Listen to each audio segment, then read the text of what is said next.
বন্ধুসকল, আজি ৩১ অক্টোবৰ ২০২৫ অসমীয়া চলচ্চিত্ৰ জগতৰ ইতিহাসৰ এক বিশেষ দিন। কাৰণ আজি মুক্তি পাইছে জুবিন গাৰ্গ অভিনীত শেষ ছবি ৰৈ ৰৈ বিনালে।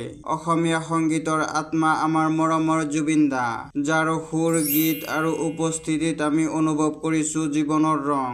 ৰৈ ৰৈ বিনালে নামটোতেই যেন লুকাই আছে তেওঁৰ আত্মাৰ সুৰ, তেওঁৰ শেষ উচুপনি গীত। এই ছবিখন দেখি প্ৰত্যেকজন অসমীয়াই অনুভৱ কৰিছে তেওঁ এতিয়া আমাৰ মাজত নাথাকিলেও তেওঁৰ সুৰে আমাৰ জীৱনত সদায় প্ৰতিধ্বনি হৈ থাকিব।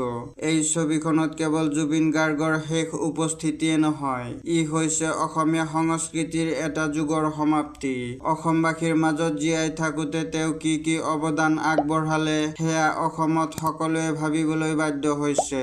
জুবিনদাৰ বিষয়ে এনেধৰণৰ আনকমন ভিডিঅ' পাবলৈ আমাৰ চেনেলটো ছাবস্ক্ৰাইব কৰি লগতে থাকক। ধন্যবাদ। জয় আই অসম, জয় জুবিন দা।